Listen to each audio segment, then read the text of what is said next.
Hey all, welcome back to the JadedDragon podcast with me, host Matt. Joining me this week is the same olds. We have Ben, also known as SimmosFace, and Nathan, also known as SoraLayton. And this week we are talking about two things. We are talking about the Big Lebowski, as well as video games that had a kind of a rocky start, but then developed over time, which, I've had a lot of experience with those types of games, and we thought it'd be a pretty interesting topic. But first, the Big Lebowski. Now, Ben, do you want to give us a quick summary of the movie, just for those who aren't quite as familiar with it as you are? It's funny because I was just thinking while you were talking about how the rug in this room smells like piss, like cat piss, which is actually did it piss? Believe it or not. Well, no, I mean the cats piss all over the house. That's what they do. Yeah, but specifically on the Who house. did it piss? They're piss probably. machines. Okay. Probably around here somewhere. So does Scruffy just have a higher constitution modifier? Isn't Scruffy Scruffy the just dog? goes outside because he knows what. Yeah, exactly. He just knows what he's doing. Unlike the Chinaman. He's got That's his, not racist from the movie. The Chinaman. Is that what your cat's called? You can't say that. No, No. Oh. it's from the movie. Oh. That's what I said. You cut out. So We've established I was this, like, Nathan. what? You call your chat your chat. You call your cat the French Chinaman? version of cat. I was like, I swear that's not what it used to be called. Come here, Chinaman. I could do that. I don't have a Siamese cat though, to be even more Siamese. racist. Like, You're getting into Get Aristocats? Smart Is that the levels one there. No, it's Lady and the Tramp that has the Siamese, the Asian Siamese cat twin things. I don't remember. It's been a while since I've seen those. Oh, it could have been Aristocats. Aristocats has the racist birds. The racist pretty birds. sure. I thought that was in the Jungle Book. Or is that Dumbo? Dumbo definitely Dumbo? had. Yeah, Dumbo was Dumbo was just awful all around, pretty much. Yeah, but the new one it's Big Fish Part 2. Yeah. Um, Anyway. So yes. yeah, how do we, Summary.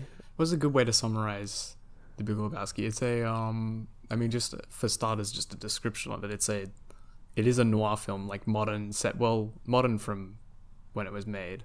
So it's early 90s modern noir. But it doesn't adhere to the tropes of your average noir film, because the protagonist is I guess what makes the story unique. Like, the narrative is fairly standard in terms of noir in a lot of ways, but the characters, especially the protagonist, are what makes it a unique film.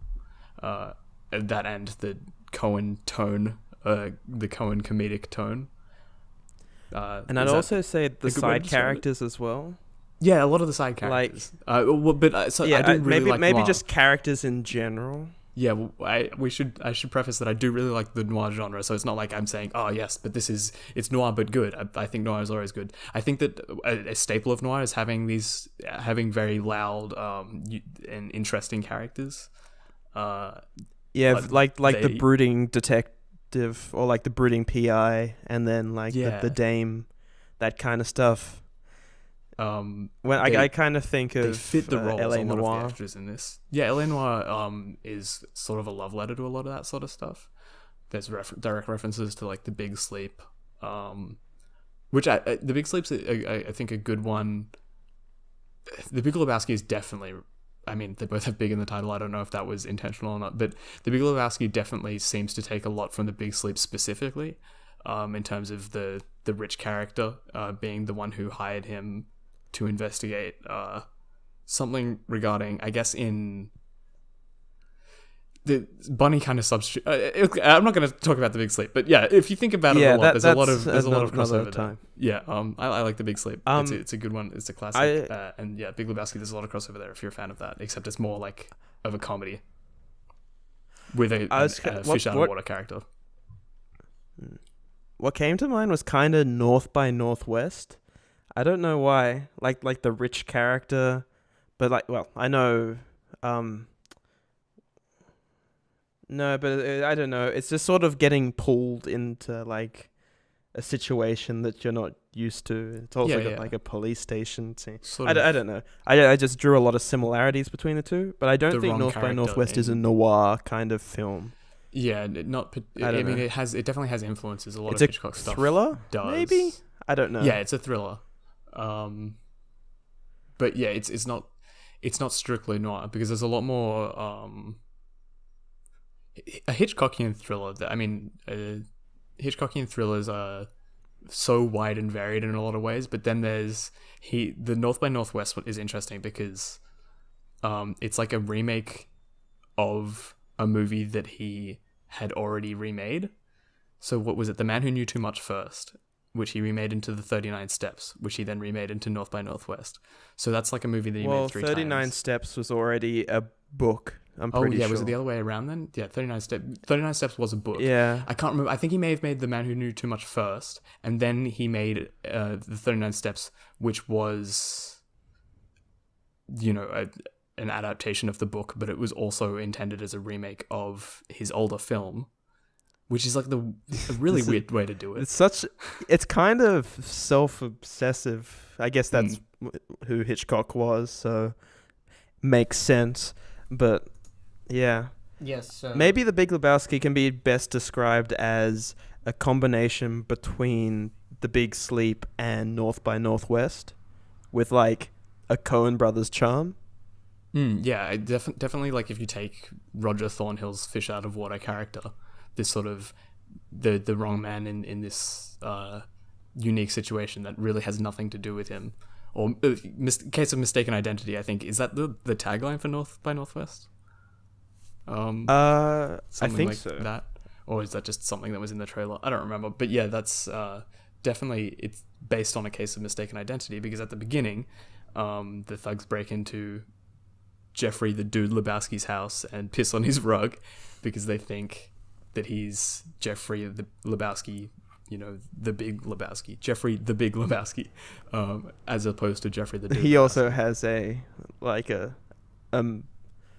misnomer, like a known by tag. Although in the movie, the dude's I think the only one who references him as the Big Lebowski, so I don't know if he goes by that or if it's just the dude instinctively giving a tag like that. Yeah, just has an inability to use people's names. So it's just like, I am the dude, he is the Big Lebowski. Hey, I'm just the Mr. dude, Lebowski. man. Yeah, exactly. Very good dialogue in the movie. Yeah. But it's very hard to describe how well Jeff Bridges is acting in the movie. Because it's just him like pretending to be high the whole time. It's also an interesting role for him, like compared to his previous ones, like or even his like Tron. future ones. Yeah. Yeah, Tron. Tron Legacy. Even then, like that was an unliked film compared to this, which is Kingdom Hearts. Heavily, is he in it? No, I think it's a guy doing an impression of him. He's in Dream Drop. Is he actually? Hold on. No. Oh, okay. I was gonna say, I was like, there's no way he would do it for such a small part. But yeah, like it such a small Tron, part. Which was a mess of a film. Also, he played 2 like, parts. Oh yeah, what Clue and whatever his name is in, whatever his real name. Yeah, I need to look Flynn. That up. Flynn. I don't know. I didn't watch Tron. Why are we getting into this one? No, Flynn is the last name. Sam Flynn. Yeah. It was that his son. I don't remember. That's the actor's name combined with Flynn of the main character that's from probably Tron what Legacy. I was doing. Yeah. Olivia Wilde was but he was in well. like Kevin Flynn. Just a fun and fact. Kevin Flynn. Okay. So it's pretty much just a total departure from everything else he's ever done. I don't know, like True Grit, Bad Times. Yeah, like Hello he's High a lot Water. less serious. Well, actually, he dipped into his dudeness in R.I.P.D. starring Ryan Reynolds. Well, so. yeah, but Did even he- then it was didn't more watch just that. like he was the pissed off cop rather than like the fucker. I didn't watch that one either. It's a shit film. I was thinking whether I could use any other words and got too far into the word. Okay. It's like that thing from Community where Donald Glover's just like, they're gonna fight. Couldn't think of anything else. Why did you make me do the last word? But yeah, it's such a like difference in like. He's in Surf's Up. Is he? Yeah, he's geek. Yeah, that's a close one, right? Jeez. Haven't He's a seen surfer Surf's dude. Up. You Yeah. haven't seen Surf's Up? I have. Where I the didn't know he penguins was surf in and it. Well- also the rooster? I'm sorry. I've played the Surf's Up Xbox game. Why? Also, Surf's Up 2, which is apparently a wrestling movie. Completely What? just, they were like, no What? one wants to actually watch the Surf's Up 2. So we just So they- licensed, WWE just licensed the movie, and then all of the characters are just voiced by different WWE wrestlers. The big question is The Rock in this movie? I don't think so. I feel like it was after his time at WWE, so I think Paige is in it. Surf's Up 2 Wave Mania. Yes. Oh wait, is this the one where like, all the WWE Vince McMahon's in it. Yeah. characters? And in his character's Ah. Mr. McMahon. right. And John Cena's in it as JC. Oh, John And Cena The is in it. Undertaker's just The Undertaker. Triple H is Hunter, so he But just they're also decided all not like to use penguins, his. right? Yeah, they're all Yeah. buff penguins. And it's still a movie about surfing, I'm pretty sure, isn't it? Guys, called I Surf's think I Up. found Yeah, I'm pretty sure it the is. thumbnail for And this episode. From what I remember from the trailers, like, it showed like pictures of the wrestler and then showed them the penguin forms. Some of them it was like, okay, I can get behind it. Others it was like, what the fuck have you created? It was like, this is a woman. This is a penguin. I could not tell you what kind. God. Rockhopper, Fairy, I don't know any other penguins. Emperor, the obvious one. I don't know why I didn't think of that first. Fair. Oh, you said fairy. That was one of the three that I said. Yeah, that was. Is Wow, it that is picture. is a puffin a This penguin? doing one is a seal. I'd assume yeah, John Puffin. Cena's in it, Right? right? No, maybe. I don't know. Maybe. He's I don't in know. all of those Yeah, John like Cena is in- wrestling crossover films, like the Scooby Doo one and the. Yeah, Triple H is in it. That seems good. That seems like a Was worthwhile it- thing. Let's so- talk about that one day. You mean watch it or Yeah. talk about it? That's episode 101 after Dan in real life. God. Yeah. So Anyway, back. is that the Scooby Doo episode? It's a movie. With, No. It's a movie. Is no, it no, the- let's stay what off the- track. No, there's like two things that I can remember from Scooby Doo that are like wrestling theme. There's an episode of the Yeah, and then they also 2005 had show. the WrestleMania movie. That was like 20. Was there a movie? Yeah. Yeah, Hold that was the on. one where Oh, John okay. Cena suplexed a bear when he woke up after Scooby and Shaggy rode him over a waterfall while he was unconscious. Then he wakes up mid-air, realizes there's a bear chasing them, grabs the bear, suplexes it in mid-air. It is the coolest thing in any movie ever. Wait, no way. Wait. It's kind of like Emperor's New Groove. Guys. So not only is there the Scooby Doo WrestleMania, there is a Flintstone WrestleMania and a Jetson WrestleMania, and they all came out in 2014. Jetson. And I don't know who the fuck would buy these. Me? I've seen those. All three of them? Not the Jetsons one, Oh. Okay. but Flintstones. But what about the Harlem Globetrotters? They were in Six Scooby Doo. Larry Birds. What can be But they were Larry like- Birds? 6 Larry Birds. But they went to this like mysterious island with the Scooby Gang because they're like, now we do have a game tomorrow, possibly a very important one, but we want to hang out with you guys first. And then they get there, their boat disappears, and like, oh dang, we're gonna miss our big game tomorrow. God. Again, that's 6 the Larry Birds. whole plot. 6 Larry Birds. Because I don't actually know much about the Harlem Globetrotters. Do they actually voice themselves in Futurama or no? Yep. I'm pretty sure they're fictional versions of the Globetrotters. Like, I think it's a team from the future, but I don't know because the Globetrotters, do they even exist anymore as a team? Hold on, let me look it up. Because all I know is that they're just a fuck around team. In reference back to 39 Steps, it was 39 Steps came out first, then The Man Who Knew Too Much, then 39 Steps. Okay. The movie. Oh yeah. Okay, that's what I thought. Yeah, I think that the Man Who Knew Too Much going. was a take on the book, but it wasn't like a licensed adaptation. But then he got the license to do it, so he remade the movie. Yeah. No way. The Harlem Globetrotters are still They going. are still, in fact, going. The Harlem Globetrotters on Gilligan's Island? Oh my day! How have I not Wait, seen like this? animated or the actual like show? Real life? It's That's a awesome. film. Oh, what? Futurama. That's almost A as whole big movie. as Rugrats Go Wild. Or The Sweet Life. Wait. That's So Sweet Life of Hannah Montana, I think. Is that what it was called? No, The Sweet Life of That's So Hannah Montana.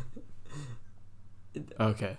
I looked up Futurama Globetrotters, and the description of them is so like stinted and weird. It's like the Globetrotters are a group of tall, black, male human basketball players that left Earth to live on Globetrotter homeworld.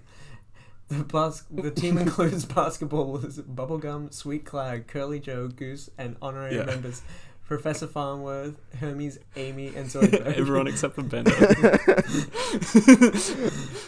Oh, Because God. he wants to be a member of the Harlem Globetrotters, and he's like, they make some discovery, and he's like, everyone in this room, I make an honorary member of the Harlem Globetrotters, and then Bender runs in, and he's like, did you just say? He's like, you missed it.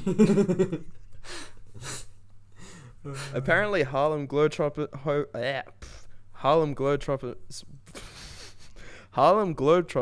a Hanna-Barbera Saturday morning cartoon. That's how they got onto Scooby-Doo. Oh. That explains it. Yeah, because they were founded in the 20s. With been around for quite a with while. Scatman Carruthers, who provided the voice for Meadowlark Lemon's character on the show. Oh, he's a Scatman real Crothers. person, not a made-up one. Oh, okay. Who, Scatman Crothers? Meadow. Yeah, Scatman Meadow Crothers is real. He's from The Shining. He's the guy who, well, actually, I don't necessarily need to spoil it, but he's the guy who he's the like groundskeeper guy that talks to the kid and tells him about The Shining. In the maze. Don't you mean the shitting? Yeah. Shh. Do you want to get sued? You want to get sued? Yeah, he's basically Willy. And also, his birthday is the 23rd of May, which is my birthday. Oh, yeah, so not... You have like 5 celebrities' birthdays on your birthday. Yeah, but Scatman Crothers is significant. He's in the Aristocats as well. He plays Scat Cat.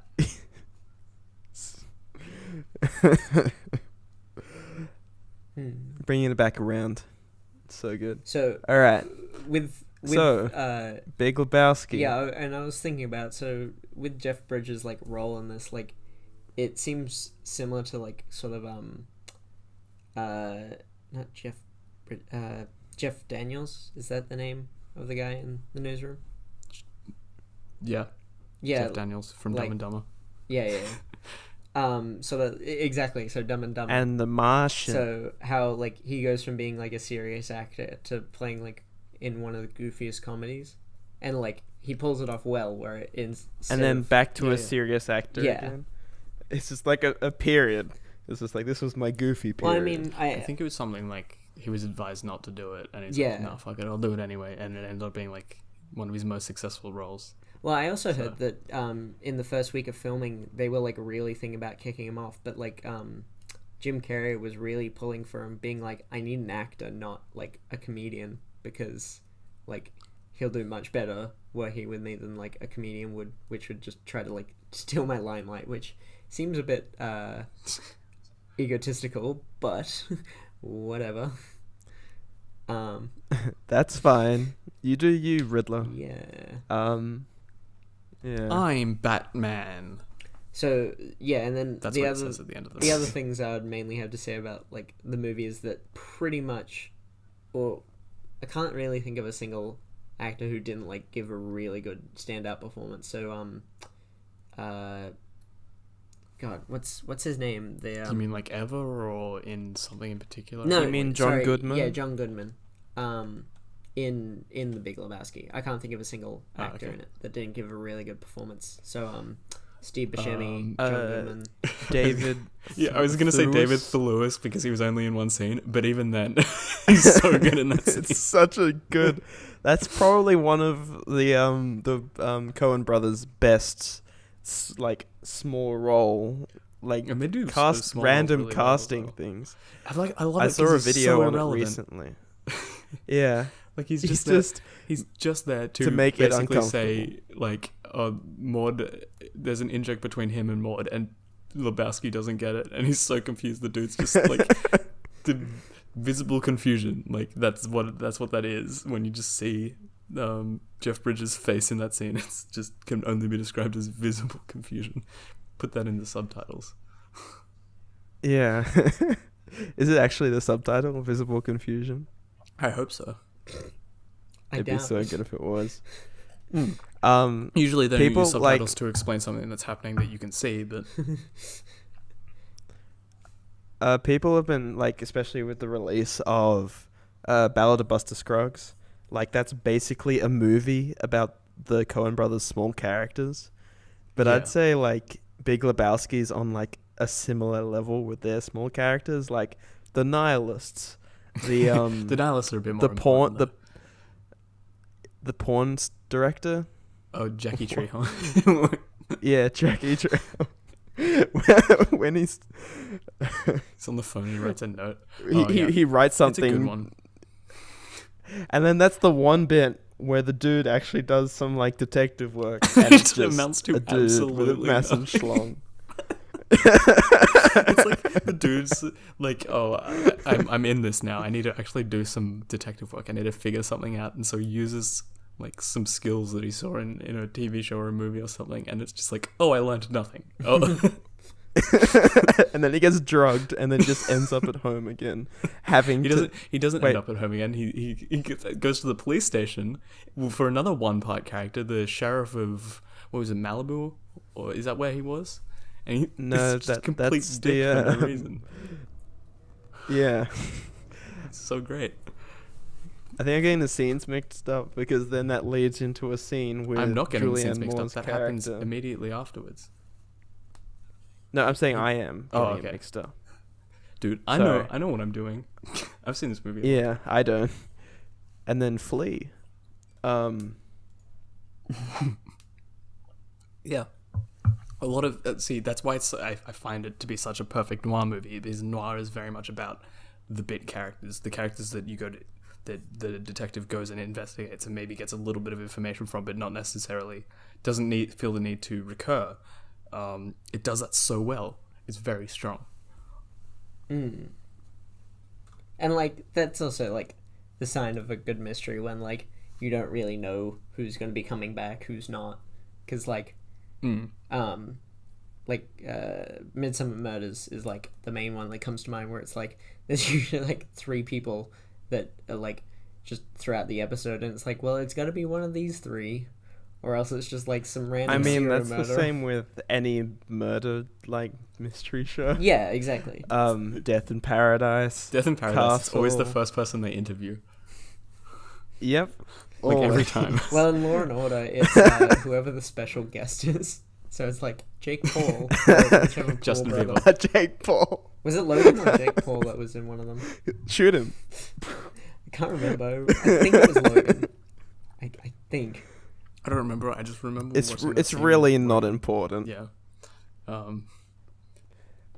But yeah, in a lot of those, it's always the first theory, and I actually think The Big Lebowski plays off that, by just making It is the most obvious solution. Because it's just he immediately answers it without thinking about it in any way, and then once like it starts to pick up and appears more intense, he's like, no, well, it can't be that. That's way too simple.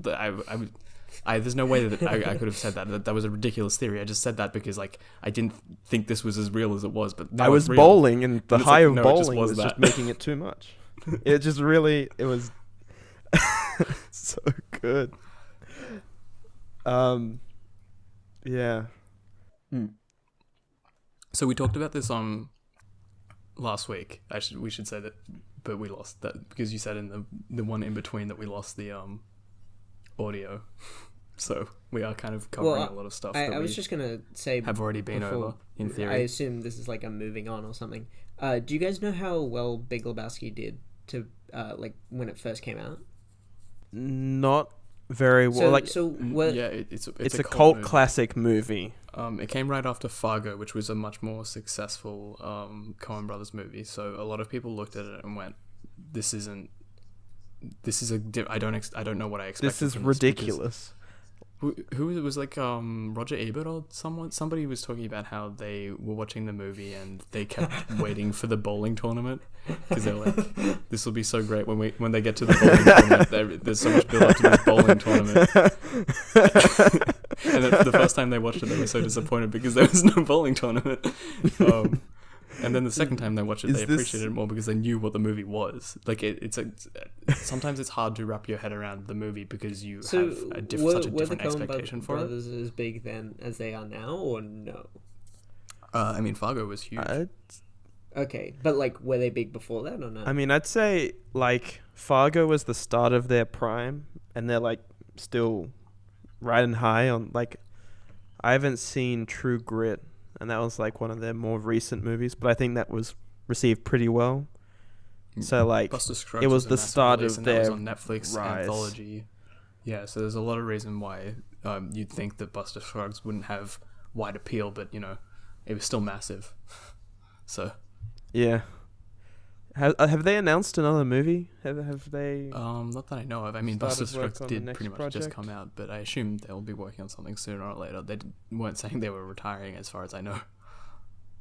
Yeah, I'm getting that mixed up with Quentin Tarantino because the trailer for Once Upon a Time in Hollywood just came out. Yeah, and I'm kind of equating the style with kind of the Big Lebowski-ish. I don't know. There's a lot of style in Big Lebowski. Like, they managed to capture the 90s LA experience very well. As I am familiar with myself. Yes, I was born in 1999. Therefore, I'm a 90s kid, so I know everything about the 90s. Exactly. Like I said in the Captain Marvel episode. But yeah, where people are looking for 90s nostalgia, much the same way that 80s nostalgia had been very popular over the past few years, right? Yeah, I think it's the evolving nature of retro, and like what is defined as retro changes as one era gets older. So like soon the early 2000s is going to become retro. I can't wait for that. And then Frosted Tips. Bullshit fucking era. I love it. So much. I mean, you got Blade, you got Shrek, you got Hannah Montana, you got just buck wild movies. It's so good. You got The Matrix you got The Matrix Reloaded, and the other one. Yeah, The Lord of Our Savior, 1999. Lord of Our Savior. Lord of Our Savior. Who's the Lord of Our Savior? Year of Our Savior. So if our Savior is Jesus Christ, in theory, then who's the Lord of Jesus Christ? The Jesus. Oh, the Jesus. 8-year-olds. Yeah. Yeah. See what happens, Larry? I love the something that I think I said last time, but I'm just gonna repeat that I love about the movie is the repetition in it. I think I talked a whole lot about it. It's something that I like about movies, that like a sign of a really tight screenplay is its ability to pay attention to itself. Like what makes me feel as though The Big Lebowski is so tight is that a lot of the elements, a lot of the dialogue is a direct reference to previous scenes. Like it doesn't feel like things are coming out of nowhere ever, because they're very specific with their dialogue. Like words, phrases, and concepts are repeated throughout the movie in a way that makes sense between different characters. Like sometimes a different character will bring up a theme that didn't relate to them, and that will stand out to the dude, which is a really good thing in a mystery, in a noir mystery movie, because when you're figuring something to out, have the main character to pay attention. Yeah, like exactly. There's in year 12, my English teacher said he hated, I think it was in year 11 actually, but same teacher, he said he hated narration in film because it's just talking directly to the audience, and my instant reaction was, well, narration in noir is amazing. Like it's very good, because it's like, not only is it some of the best dialogue in anything, but it's not telling the audience what to think. It's telling the audience what this. Traditionally, noir characters are very internal, which I'm sure it's fine. You can definitely make films where make noir films where the main character or the protagonist doesn't tell you what's going on in their head. But I think that a narration in noir stuff can be sort of more the thought process rather than what they're actually thinking. It just kind of gives you a greater depth of the character, because it's almost as though they don't present themselves or the information that they learn to anyone, but this is still a film with an audience, so they're presenting it to you as in they're presenting it to themselves. Yeah.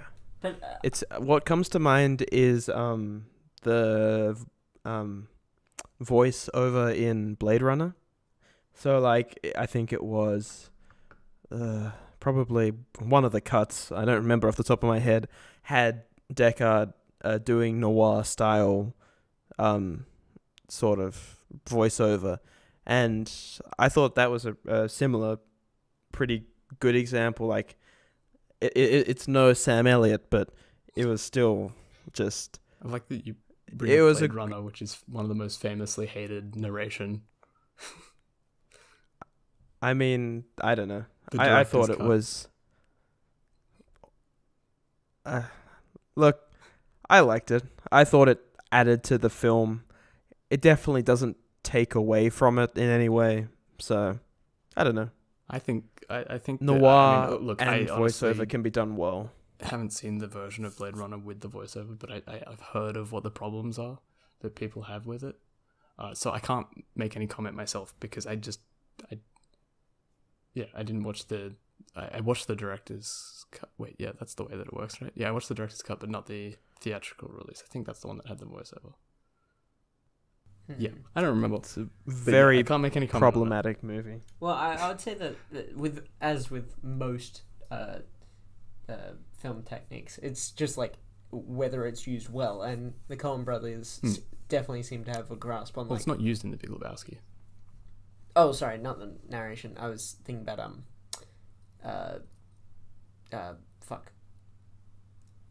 Sam Elliott? I don't remember. Oh, I guess, yeah, there is a narration in Sam Elliott, but I was talking about, like, in terms of when I meant noir. There's no, like, internal monologue. The thought of the detective. Because he's not a noir character, which is something that's really interesting. So they don't give you the internal monologue. It's a noir movie without a noir protagonist. Yeah. Yeah. But if you look at something like Veronica Mars, which is a noir character in a noir setting of sorts, a modern noir, the narration in that show is just one of the best parts of the character of the show. It's just very endearing, because you learn so much about her, because the whole point is that she's been put in a situation where she doesn't get much discourse with others. You know, they introduce Wallace at the beginning of the show, and there's obviously some back and forth between them, but not in every case, because it doesn't make sense to share everything with him all the time. There are supporting characters, but there's a lot that she holds to herself because that's the kind of person that she is.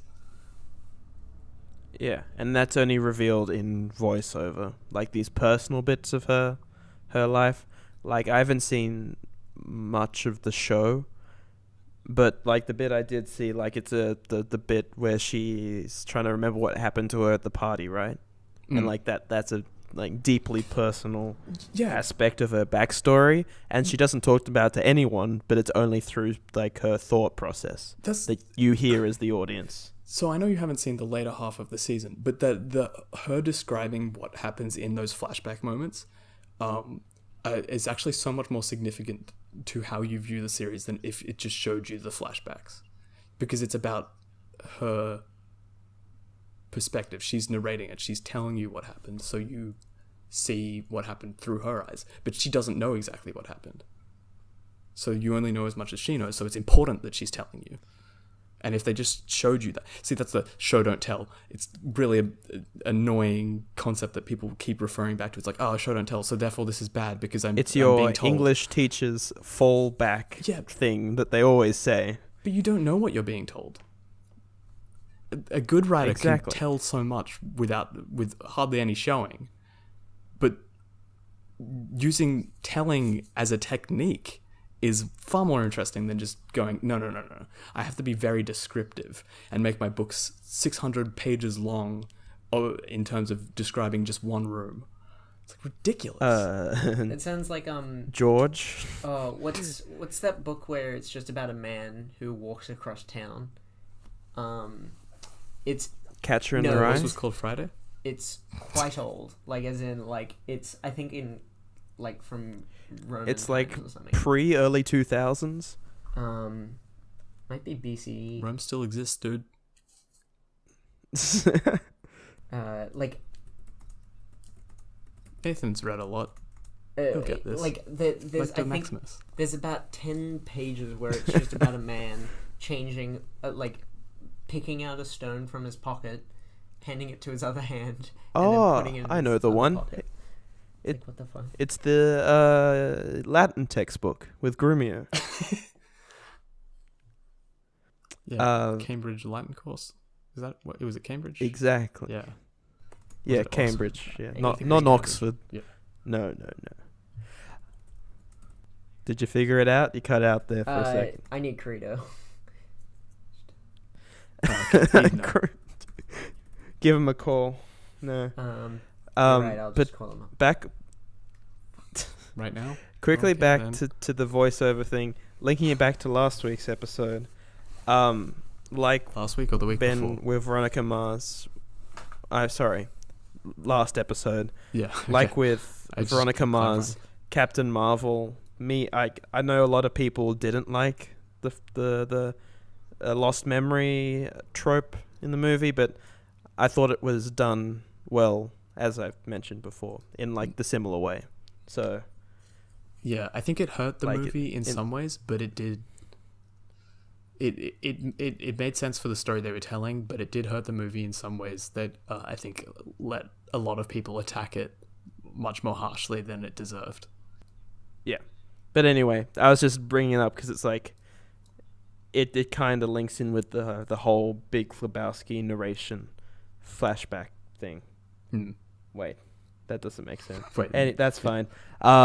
Wait, Veronica Mars flashback voiceover. Bring it back to Big Lebowski.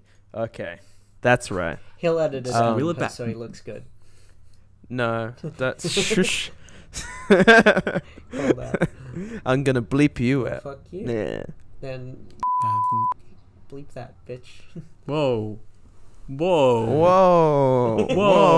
just gonna bleep that so like, they think it's like. Just like no, I'm not gonna bleep. No, I'm gonna was a racial bleep slur. the was. Because then they'll think I just said something. I don't know what you're talking about. Do we have anything else we want to say on the Big Lebowski before we move on? Not really. Was it maybe starting point last week as well? Do you know? Sorry, what? Was pretty much everyone in that film were they all established actors or no? I feel as though they were. Julianne Moore was. Julianne Moore was, yeah. She was in stuff before that. Yeah. Plenty. John Goodman, Sam Elliott was, Jeff Bridges was, Tara Reid was in the American Pie movies, so she got established Tara through Reid that. was in American Pie? I think so. Yeah, American Pie and National Lampoon's Van Wilder and Sharknado. So Yeah, I know she's in Sharknado. and John Turturro. How many Sharknadoes have you guys Two or seen? 3? I've seen all of them except for None. the last one. Are any of them good? John Turturro seemed to gain like traction as an actor in the early 2000s. I don't know. A lot of his filmography is like late 90s, early 2000s. Yeah, I mean he's done a lot with the Coens. Is something to say about him. Yeah. He's in Exodus, Gods and Kings. Didn't watch. Did not. God. I didn't. Didn't that see one. that one. It wasn't terrible. It just wasn't great. It was Okay. pretty boring for a lot of it. Prince of Egypt was better. Yeah, pretty much. And also relevant. Oh, Ben Mendelsohn was in it. Awesome. So good. Talking about cult hits, because have you guys heard about Vampire the Masquerade? Yes. Yes. Yeah, so yes. Bloodlines 2 just came out. Like literally today. Oh, that's what I thought you were saying. Have you heard that came out? Oh no, I was asking whether you'd heard about the original. Yeah. Yeah. But yeah, have heard of Bloodlines, the Masquerade. Wait, Vampire the I don't know. Masquerade Whatever Bloodlines it's 2. called. Yeah. Right. Got it. Yeah, Yes. 'cause- They played it on demo disc. And so the second one is coming out. Demo disco. 'Cause, like it really wasn't popular to begin with, but like gained a lot of traction over the years. Yeah, but is it a good game? From what I've seen, I it's think it's tabletop RPG is fairly popular as well. It's good. It's Yeah, I was about to say it's RPG is more popular or like probably better than the video game. I'd say based on what I've seen at least. got a lot of lore. well, it got a lot deeper like the more you went into it. Which like, have you guys seen anything about the first game, or is it just sort of base knowledge? I only have base knowledge Okay. of the Yeah, it's the series same. in general. So essentially, you just as a general opening, so you end up becoming a vampire because I forget who. Yeah, somebody Vampires. turned you, and Because Vampires Suck, the movie.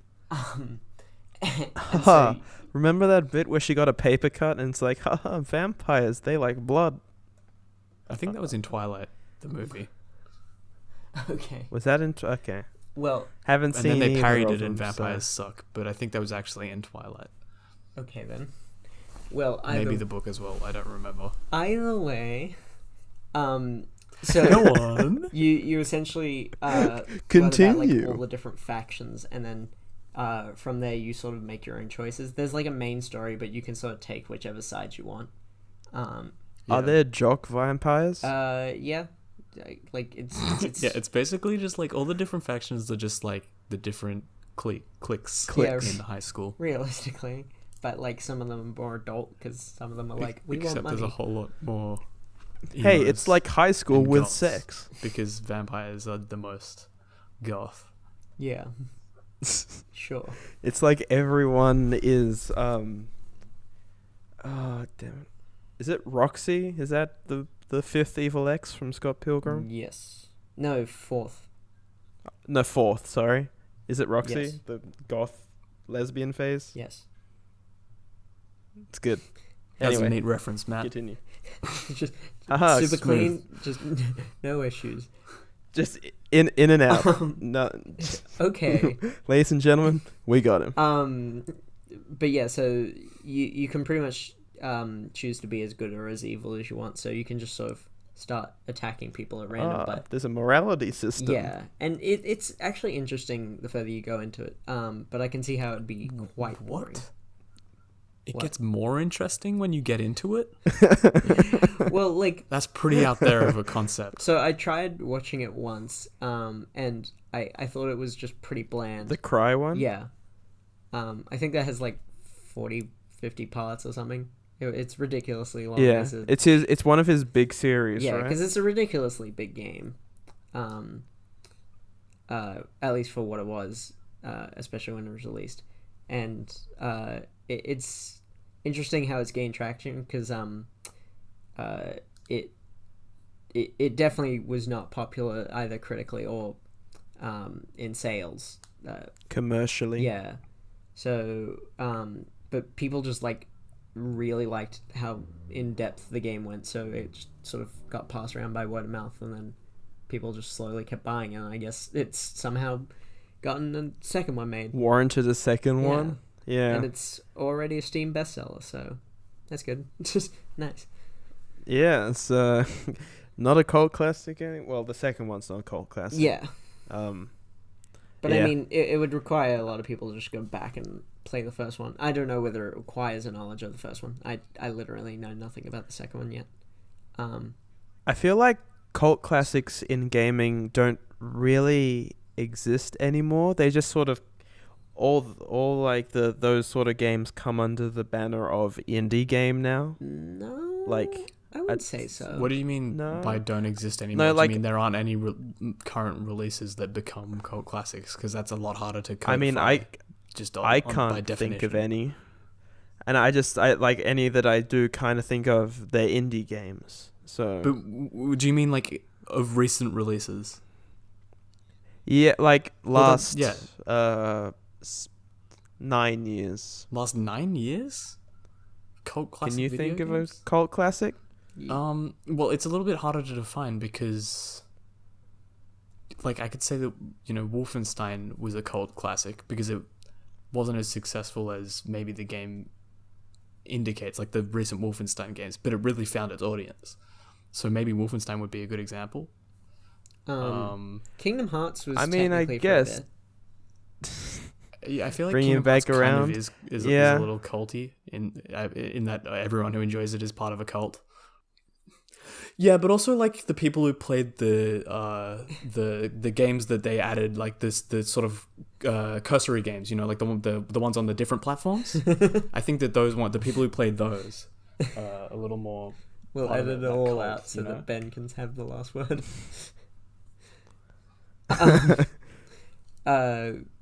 But yeah, like I'd still say there's cult games. It's just that gaming has also just become a lot more public than it used to be. So like, yeah, isn't it like Donkey Kong the Juniors? Isn't it the most popular? No, not popular. Like, what's the word? Lucrative media industry. What do you mean by lucrative? Like, I mean, it's the most profitable media industry. That seems like a ridiculous statement, but I mean, anything released by Rockstar is earning more money than pretty much any other piece of, like, Grand Theft Auto 5, I think is that still the most profitable piece of media ever? I guess with like microtransactions and DLC and further updated content, not just sales. It is theoretically available to earn more money than anything else. Just because, like, I mean, Fortnite's probably going to be up there at some point, even though it's a free game, or Battle Royale's free, just because people spend so much money in that, right? Mm. Yeah, and like games like Overwatch that haven't released their like numbers and sales and stuff like that still are making money because of microtransactions and stuff. So like there's a lot more of an inroad for gaming publishers to make money well after the release of the game itself, which other mediums just don't get the chance to do. So, I mean, you kind of get it in movies with physical media, but beyond that, it's... well, I would actually say that game that really did that well and also sort of dipped into the lucrative side, but not ridiculously so. So, like, Fortnite was Diablo 3 specifically. where it was sort of, a lot of people didn't like it at the start, but they like re-released it in like after a year or two of it being up, and then essentially just redid a bunch of the systems that was in it, and made it a lot more accessible, and in so created a like auction house system, which made it lucrative, but then it broke the system, so they ended up taking that out because they didn't really want to compromise the quality of their game, which was a good move on their part. But it's interesting that like while being lucrative, Diablo was able to change a game for the better, which went from being critically poor to being now what is I mean, at least consider a pretty good game. I don't think it was critically poor. I thought it did fairly well reviews wise, but it was just the popular I'll look it up. But the popular reception was the issue with it. I mean, yeah, I guess that's another cult example then. Yeah, Diablo 3 got an 88. So that's pretty good on Metacritic. Putting it that way, there's a whole ton of games that have cult status if you think about it, because games are very much about finding their audience. Almost every game is cult in a way. Like the big popular games would just be like FIFA, Call of Duty, Grand Theft Auto, the sort of ones that appeal to a whole lot of people. But then Halo. Dark Souls, yeah, I guess Halo is another very popular one. A lot of first-person shooters, but yeah, Dark Souls is, and From Software games are very much cult games, because while it seems like the release knows about of them, Shadows Die Twice. Yeah, that's a very large release, but I guess in the world of people who pay attention to video games, and then even then there's people who won't be interested in it as a concept because they're just not the games for them. They don't have necessarily as wide appeal, but they definitely have their audience. And I'd say probably the greatest example of it was what is now Final Fantasy 14, but was originally Final Fantasy 11. So it was released in such a state that like people were pretty mad with it, and so they took it down for 3 years, rebuilt it pretty much entirely. Yeah, they didn't took it down, just dismantled the servers and started again. Destroyed the universe. No, not the universe. He's not that powerful. Only Donald Duck is that powerful. He just destroyed with his gun the planet, I think, or the continent. Okay, well, either way, and after being put back up, nothing. I'm just. You have something wrong with Bahamut? No, well, I was just. Never mind. I don't really want to respond. That's what happened. That's the canon. Okay, it's fine. And there's also a canon. But yeah, so once it was re-released, people were really happy with it, arguing that it's probably the best MMO still around, and even today it has a massive following. I'd say it. Yeah, I'd say it's up there with Guild Wars 2 and World of Warcraft. Those games that have been going on for ages. WoW these days. MMO numbers. Well, I'm just saying, as in when WoW started, it was the PC game to own. Yeah. Well, I mean, yeah, So, it got To own a subscription to. Exactly. It was the Netflix of MMORPGs. Before Netflix existed. No, Netflix existed back then. It's just not in the form that it is today. Yeah, well, it wasn't a subscription service. It was a They mail In fact, DVDs. When did that start? Early 2000s, maybe. It was founded in 1997. Oh, I was wrong. I knew that it was founded in the 90s, but I didn't know when the actual service started, because I think they've gone through multiple changes, but I'm not entirely certain. But anyway, so yeah, Final Fantasy 14 Reborn, a huge success. Yeah. And it I'd say probably one of the more successful Final Fantasy games. Probably. Yeah, one of the more recent. Well, in terms of player base, but that's just like the nature of an MMO, right? Yeah.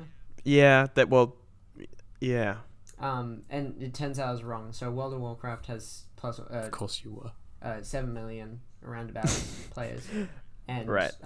14 has about 1 million, give or take. That's close. Give or take 1 million. It says that 500k are active, whereas only 900k are active. Sorry, 1.9.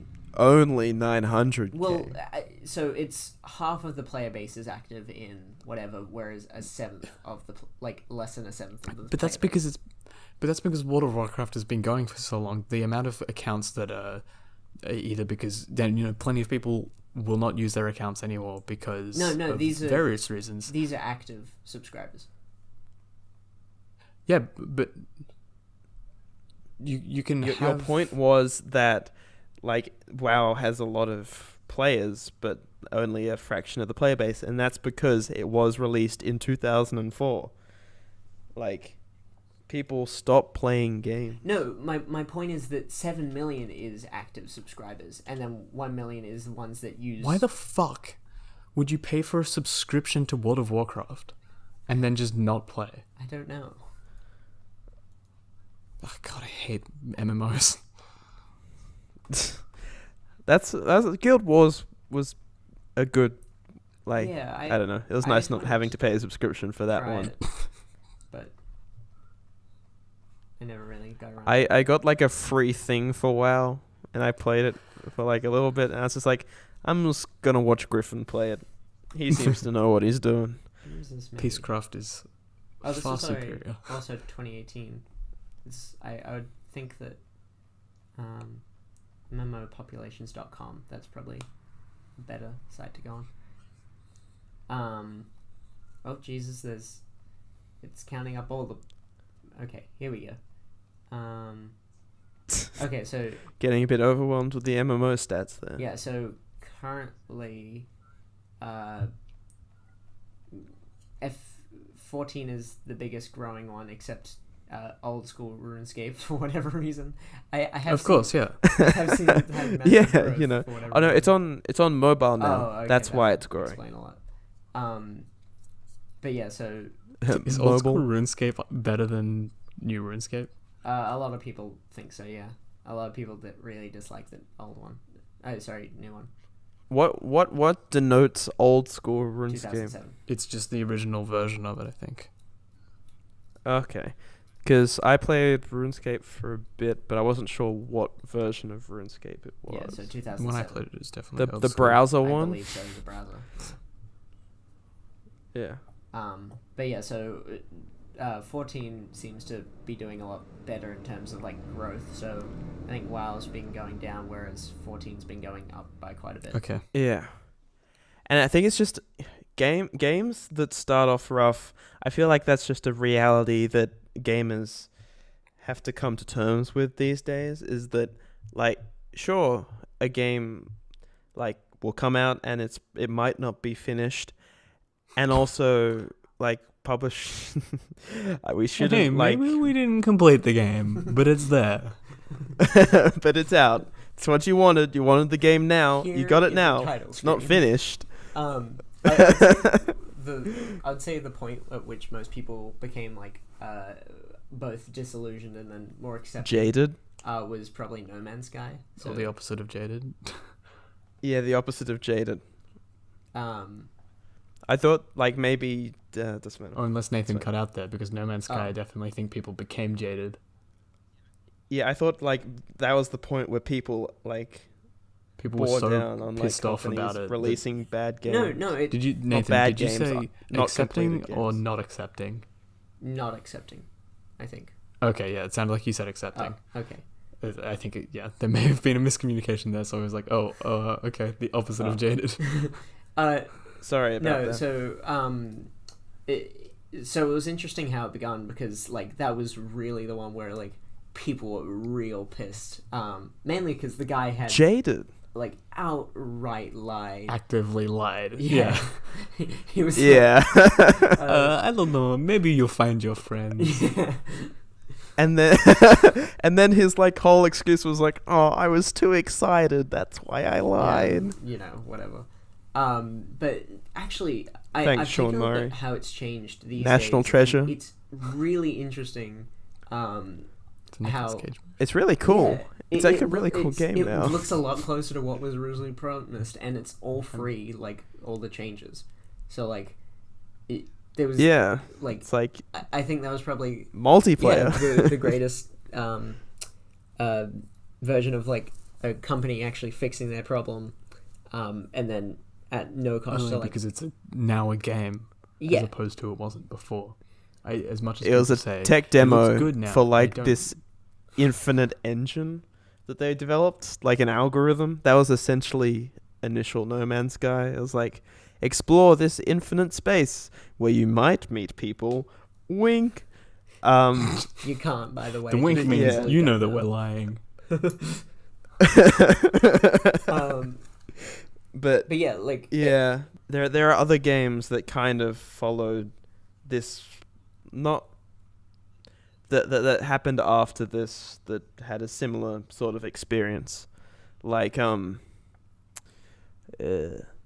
mean, a recent example is The Division. Like, I think that like Division 2 just came out, and that has fixed the problems of the first game, but Ubisoft didn't just give up on Division 1 either. Like, they released free update sort of stuff.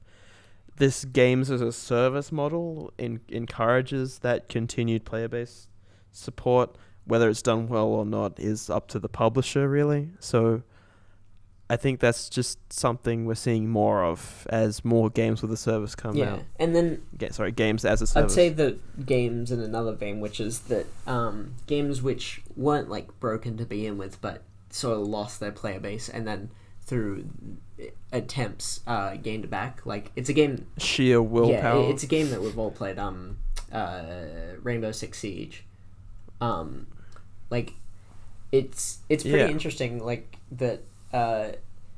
I dislike some of what they've done. So they have gone for the lucrative side of things, where like it's pretty hard to get the new like classes without paying money, because otherwise you'll never get them. yeah. And they're quite a bit better. You're earning about 100 credits a game if you do all right, and each new operator is 25,000 credits.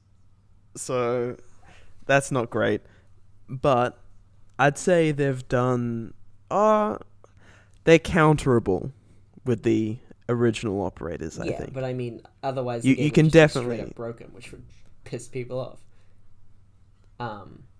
I mean, it did that But already. I mean, So the fact that like you can at least get all of Pisses the me off every time I play characters and the maps yeah. is pretty okay. Well, especially with Nathan on your team. Nick. Please watch my old videos. But yeah, like Rainbow was odd in the way that like, because we haven't played it together in what, 6 year as a group. 6 years? I mean, I've 6 years? 6 year, 6 year. I mean, I've played it recently with Ben, Zach, and Nick, Okay. but You weren't invited because we don't like you. I don't think I had my Xbox at the time. I think I was there for that. Yeah. That was the reason. yeah, sure. then. Yeah, that was Calm it. down. That's the one. Like, Yes, we're the ones who need to calm down. Okay, Nathan. Ooh, it's getting a little bit angry, hot under the collar here. shut up. You can sense it. A Ooh, bit calm jaded. down. He's telling me to shut up now. Has it changed much in like, I don't know, since you guys have played it recently? Like, what's new? I guess, other than the maps and the characters. Australia. Oh, I Straight. haven't even played Australia once yet. No, I've nothing really major, I wouldn't say. I think it's just them refining down, like getting out bug fixes and just trying to fine tune the experience. Like I don't know when the major update was, but there was a major update a year or two ago to the game that just overhauled the UI and changed how the game, not how the game played, but like how it worked and like how the game modes worked fundamentally. So I think that was the turning point for it. So if you go on it now and you played like 6 months ago, nothing will have changed besides the maps and the operators. But I'd say Rainbow Six has already gone through that change period that we've been talking about. This sort of the redemption arc of this game is already completed to an extent. But it's not like games that are good on release can also have these sort of identity problems. Sometimes it's pushed by publishers, sometimes it's not. And like one of the best examples I've seen of this is Middle-earth: Shadow of War. That game is fantastic. If you guys don't know about the Shadow of Mordor, Shadow of War series, it's basically Assassin's Creed with Lord of the Rings and beheading. And it's fantastic. But what Shadow of War did was that it alienated a lot of its audience because Warner Brothers... What they did that really, really professionally, really succinctly alienated a lot of their audience. I like how you just went swiftly through praising the game supremely into saying that they alienated their audience. Very well delivered. They did. Like, they added microtransactions and barred players from completing a single-player experience for some reason, and that drove away a lot of the player base. And they noticed this immediately, and they're like, oh shit, we better do something about this. And then like 3 months later, the microtransactions were gone. So that's like sort of a shorter, not quite as impactful element. Like it's not isolated to these games as a service type games. It can happen to these story driven experiences. So I don't know. It is possible for games of a service to get past your barriers of single player experiences being the best sort of mantle that seems to be going around r/gaming at the moment. Do you read Ignore that subreddit. I've told you this before. I told you this earlier today. Unsubscribe. Yeah, unsubscribe. I've never read it, but does that make sense? Yeah, it makes sense, but yeah, I understand what you're saying. I don't think it was very succinct. Like, I don't know. I mean, kind of Far Cry 5. That's what I was like, thinking. Like, there are microtransactions in it. There's multiplayer, but it doesn't bar you from finishing the game. The microtransaction stuff exists within that. Assassin's Creed Origins and Odyssey have microtransactions. I didn't play either of those two. But I didn't either, but I know there are microtransactions in them, and I don't know how much that impacts the gameplay. But yeah, so these celebrated single player experiences are also prone to these sort of mess ups at launch that require some sort of effort by the studio to redeem the games in the eyes of the player base to some extent. I don't know. It does seem kind of obvious at this point that it's kind of strange when they release a single player game with microtransactions in it and then they go, oh, we didn't know that you didn't like this, we'll take this out. Because it seems like if they're going to get to the point where they'll take it out, it seems weird that they're going to even bother testing the waters with it, because it's so obvious that people don't want that. Like, I know... Yeah. It's not going to... If you put microtransactions in a single player game, it's never going to be like, just okay. People are always going to go, I don't want this. Don't have it.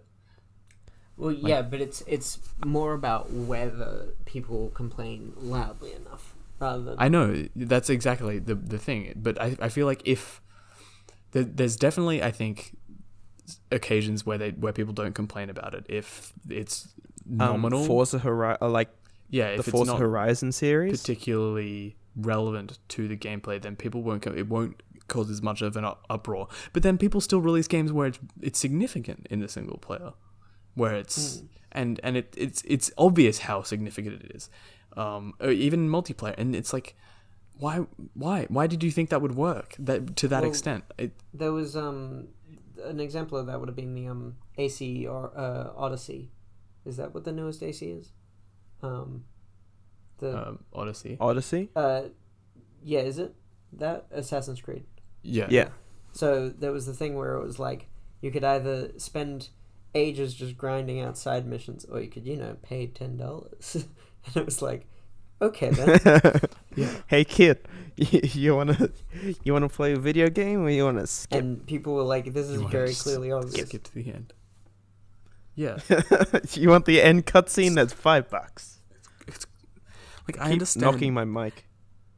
I understand that the developers will put that, or publishers probably more likely pushing for them to put that sort of stuff in there. But you'd think that it's been going on for so long now, you'd think that they'd have figured out where it is subtle and where it is blatant. And it is. But there's still so many. It is getting releases banned like, in some places. Yeah, exactly. Well, the unsubtle ones are the ones that make the fucking billions. And that's the issue. Exactly. Can why we talk do you about not just do GTA that? 5 for a second? Like, that game, that did that very well. The sort of subtle well, it's not really subtle now because Everyone complains about GTA it doesn't Online matter because is it still what it makes is. all that money. Exactly. So like they released the single player experience, and then the multiplayer is just their cash cow. And I've got a feeling that the Red Dead Redemption 2 beta, because it's still not out yet, that one's for you, Zach, is gonna turn into their cash cow because guns cost like $1,000 or something. I saw in a post somewhere. When it was first released, I saw a lot of people complaining about it, and then I played it. I was like, well, so I should preface this by saying I played a whole lot of GTA Online and never spent any money in that. In terms of microtransactions, I earned it all from just trying to do Criminal Mastermind over and over again with an incompetent crew, specifically Solar. That one's for you, Solar, who dies a lot, because he plays in first person. The helicopter mission. We weren't doing the first person mode, and then his car blows up. He's like, "Oh, you know it's on fire." Yeah, that's the thing in this game is that the car is on fire, and that's the warning that it's gonna blow up. Get out of first person. Just a little, just a little tip for trying to do Criminal Mastermind. Yeah, but I earned a lot of money from person. Yeah. I earned a lot of money from doing that. There's a lot of ways that you can get money. I know that there's a lot of stupid like clickbait YouTube videos that says like this is the best way to earn money in GTA Online or something. I mean, if you enjoy playing the game, then it's not like I feel like it's not a rip-off because I'm just playing it. It's not like, oh, but I really want that jetpack, so I need to, buy it. Well, if you really want that jetpack because you really enjoy playing the game, then you'll just play the game to get it. It's not really a problem for me. But I feel like there's a point where like price exceeds playtime. Like you can enjoy a game, but there's a point where it's just the differential is too much. That's true. Like I don't think so in GTA what Online the because new items are. My argument is you're not supposed to have everything. People say, how am I supposed to have a bunker and a yacht and a jetpack and a flying car? You're not supposed to have all of it. You're supposed to choose what you want. You're supposed to team up with friends. Yeah, it's an online thing. So Nick has the DeLorean flying car, and I always ride around with him. I have the armored Kuruma back from when we were doing the heists because it's a very useful car. It's not as useful anymore because there's a lot of flying vehicles with explosives. Kind of makes online challenging to play sometimes now, but I feel like if you can find a private session, like, that'll work. You need to pay all these microtransactions in order to get the full experience, which is everything. It's like, no, but you're not supposed to have everything. That's why you have limited garage space. That's why you can only buy a certain amount of properties. Because that kind of reflects the themes of the story mode of GTA 5. It's I don't know. It is in this search, in this journey to get it all, you lose everything by paying real money to get it all. You lose everything, aka Brad. Brad. There's a spoiler alert for the prologue to GTA 5. Damn it, Ben. I have to bleep it out. No, you don't. No, that's for the prologue. It happens at the beginning of the game. I know. Clearly. No, I've played. Okay. The one thing I do know about GTA is that I've played the prologue about 5 times. As long as I'm getting that character's name right. I know there's a character called Brad, and I'm pretty sure that's the one that I'm talking about. But it's a long time since I've actually played it. I played the story through like 4 times or something. But yeah, I'm pretty sure he's Brad. Are there any other particular games you guys want to talk about in terms of redemption? Maybe not from like a games of a service standpoint, but from being buggy on release. I want to talk about Life is Strange, which redeemed itself by allowing me to play the last 2 episodes, and I realized it was actually a good game. I mean, we have discussed that. Does that count? Yeah. I don't know about that one. What about Sea of Thieves? That's an interesting. I haven't played it. I mean, you guys go ahead. It's been steady enough that I don't think it's like necessarily a redemption thing, and it's just that people thought, oh, this is all that the game is, but it was never supposed to be all that it was. So I don't know. No, and obviously they didn't do an 11-man shark raid thing. Yeah, which is quite possibly the most amazing gaming experience that I've ever had. and part of that was because I think it may have glitched out, but I'm not entirely certain how the game works. Not sure about that, but that's the sign of a good game when you don't know when there's it's a certain glitched. Mystery to it that made it really fun. Yeah. I think it found its player base almost immediately, and then it took off from there. Yeah, there's definitely a lot of people because who said, this looks fun, but there's not enough to it, then just dropped off. But then there's a lot of people who said, I'm willing to stick with this. And, you know, if you have fun playing it, you know, it's good to have fun playing it. Like, there's no real reason to criticize it or to call someone out for enjoying it, because there is stuff there to enjoy. But also there's a lot there that you could criticize if you wanted. So, like Steph Hex, she really enjoys the game, and she's been playing it constantly since launch. So there's definitely a player base there. Maybe it's an Australian thing. A lot of Australians like playing it. I don't know. Yeah, I don't know much about the player base other than I just play it a lot with Zach, because he seems to really like it. He knows a lot of the ins and outs. Yeah, I can't say I've been constantly playing it, because I've only played it basically when you guys have been playing it.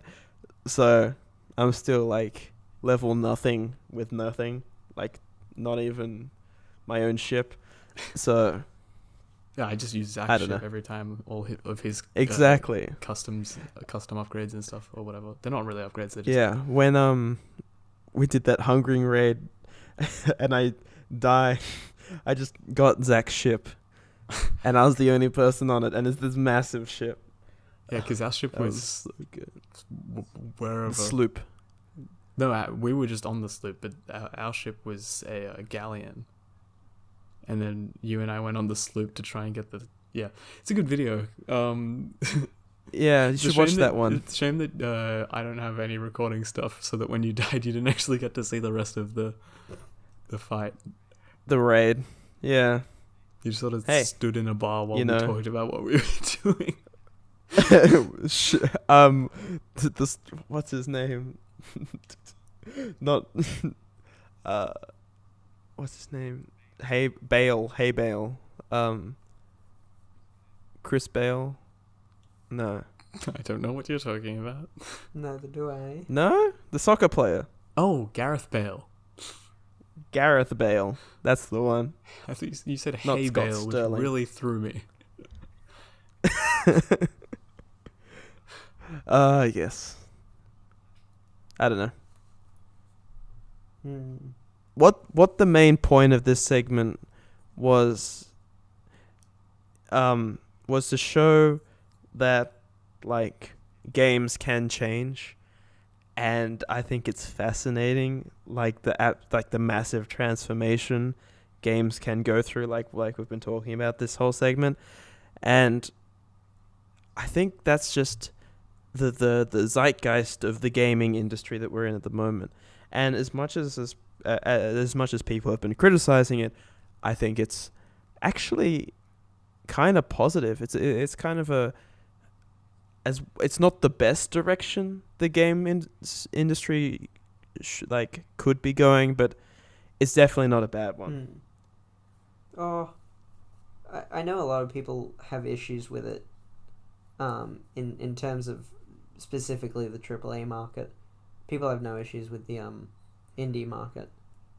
I'd say most Celeste. Anyone? Yes. The sort of the titles by EA, Ubisoft, and Activision. Yeah, they're the main ones that people are really worried about. Pretty much with every. Yeah, like don't get me wrong. I'm not saying it's all good. There are definitely massive issues with stuff like gambling and loot boxes and stuff, but generally game redemption and how it's possible is a very positive aspect of the industry. So something that wasn't possible back in the day, like your game either succeeded or failed, but you had to release it nonetheless. And while you did get a lot of completed games, you probably also got rubbish as well. So yeah, I just thought of another game which not only started out as good both critically and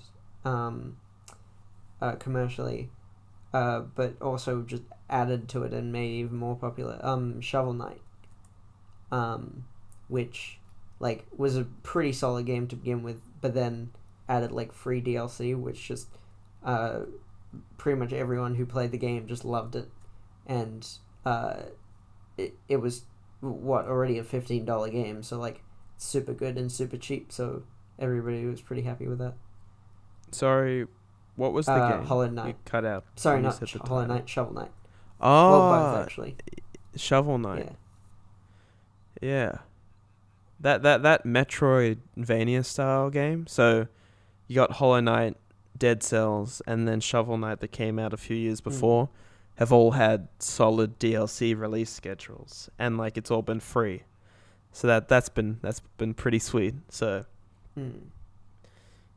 good case studies there for how the indie game market has taken off because of their generosity with DLC. Yeah, well, it's not focusing on things that companies such as EA and stuff focus on, which is just always bring back just massive profits, always in increasing scale.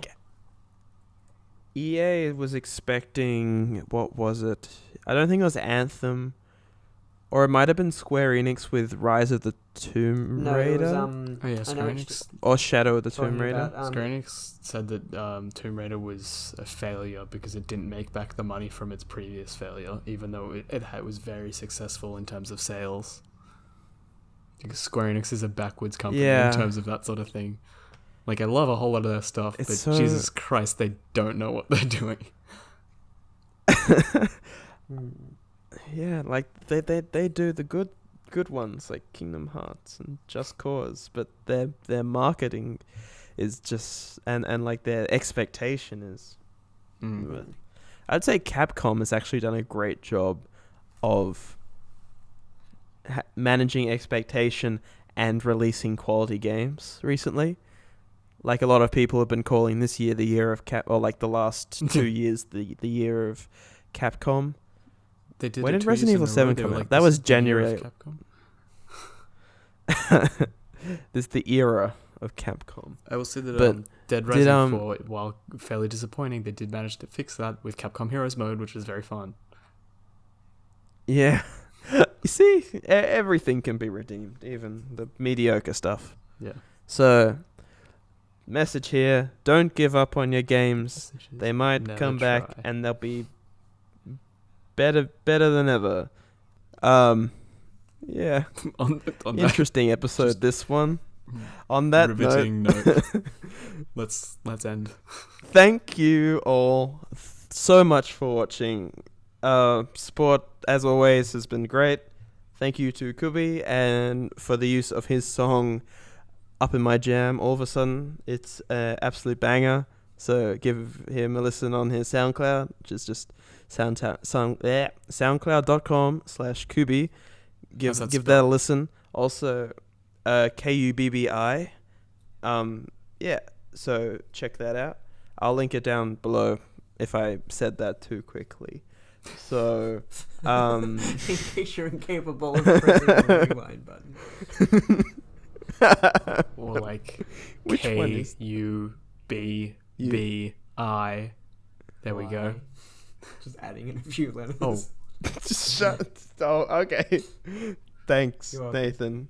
And thanks, Ben, for being on this episode. Okay then. Yeah. He's just okay. Fuck you too, Matt. Jeez, yeah, sarcastic thanks to Nathan, but genuine thanks to me. Yeah. I was like, okay then. Whatever. But for real though, thank you all for watching, and please like and rate us on iTunes. It gets us up on those charts, spreading that positivity around the interwebs. You guys are great, and I'll see you all in the next episode.